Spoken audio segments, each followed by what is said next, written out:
안녕하세요.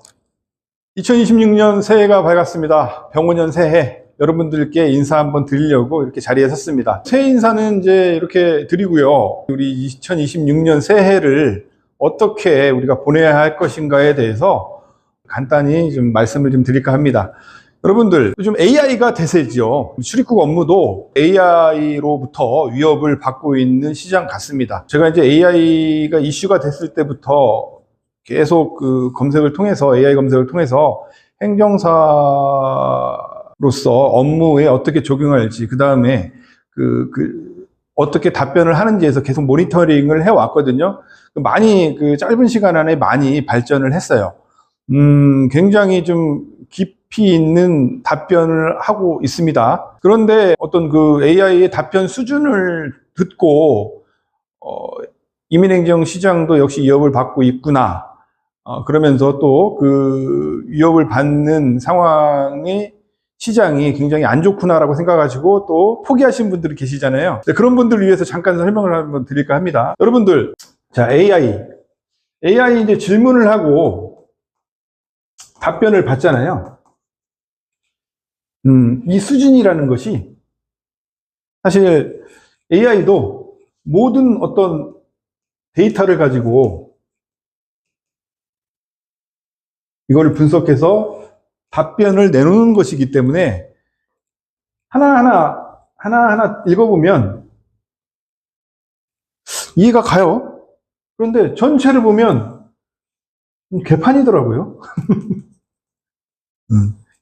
더 어렵습니다. 이제 이 수준이 데이터의 수준이라는 것이 많이 모이기 때문에 모집단이 나오는 결과물도 정리가 안 돼요. A가 정리를 못 해줘요. 이런 수준에 가버렸어요. 오히려 초창기 때 AI 수준이 굉장히 간단 명료했습니다. 너무 많은 데이터가 들어가기 때문에 정리를 못 해주는 상황이에요. 그리고 이 정리를 못 해주는 상황이라고 하더라도 여전히 세부 내용으로 들어가면 정보는 많이 있죠. 그래서 제가 우리 행정사가, 이민행정을 전문으로 하는 행정사가 왜 AI로부터 위협을 받고 그 위협을 받는 가운데서도 살아남을 수 있는 전략에 대해서 제가 잠깐 지금 설명을 드릴게요. 제가 항상 강조하는 게 뭐죠? 행정사로서 수익구조 분석을 해드리잖아요. 분석 어떻게 해드렸어요? 고객을 만나면 상담하고 수임 받아서 신청하고 심사하고 결과가 나오죠. 심사 단계에서 어떻게 행정사가 대응해야 되는지에 대해 실력이 판가름이 나고, 그 다음에 시장에서 승부가 결정이 난다. 그리고 여기서 나오는 수익을 가지고 고부가가치 시장을 선도해 나간다. 자, 이렇게 제가 설명을 해드렸잖아요. AI는 이 신청 단계에서의 서류 세트, 그다음에 서류 세트라고 하면 이제 신청 서류 세트, 그다음에 첨부 서류 이런 것들은 정리를 해줄 수 있어요, AI가. 그런데 심사 단계에서 심사 공무원의 재량에 의한 보안 명령의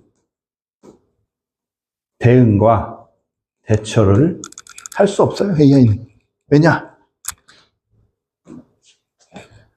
각 외국인의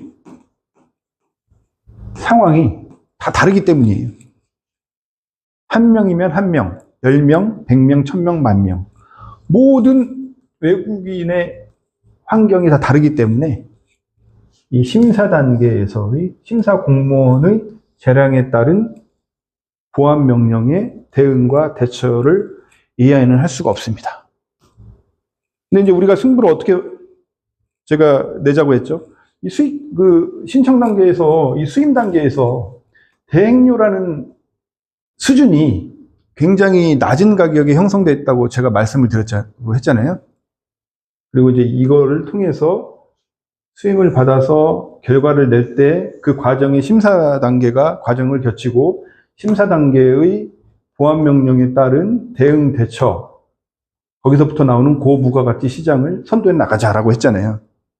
자, 이겁니다. 승부를 여기서 해야 되기 때문에 AI는 이 시장을 들어올 수가 없어요.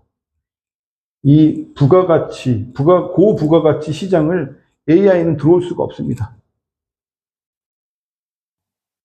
그렇기 때문에 겉으로는, 표면적으로는 AI 산업이 우리 이민행정 시장을 위협을 하는 것 같지만 실제로는 위협이 되지 않는다라고 제가 말씀을 드리는 거예요.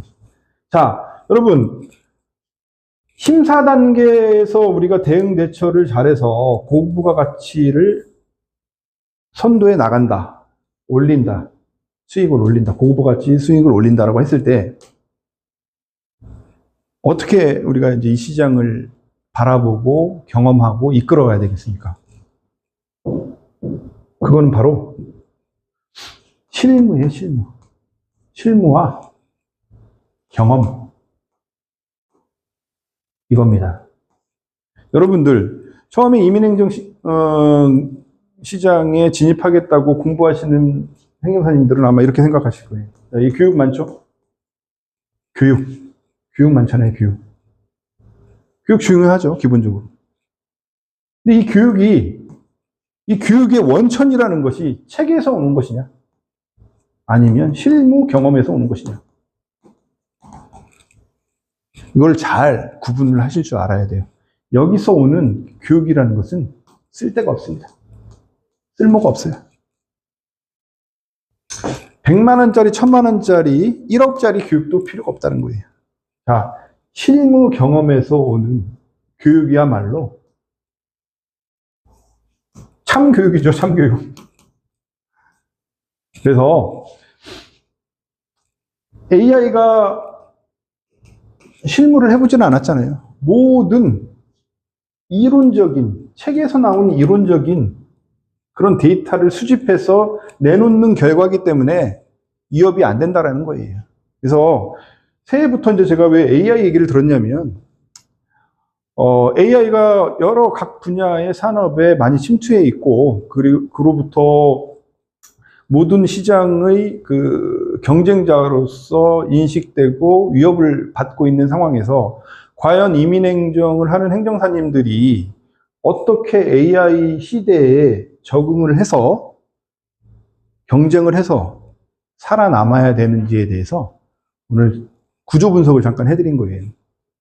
그래서 여러분들, AI 시대에 이민행정의 이 산업에서 AI 시대의 그 위협받는 상황을 제가 좀 구조적으로 풀어드렸고, 결코 우리 이민행정 전문가로서 이 행정사가 AI 시대의 경쟁자로서 살아남기 위한 그런 구조적인 문제가 되지 않는다라는 취지로 말씀을 드리는 거예요. 그래서 AI가 그렇다고 해서 전혀 활용 가치가 없다라는 건 아니에요. 활용 가치가 없다라는 거는 또 아니에요.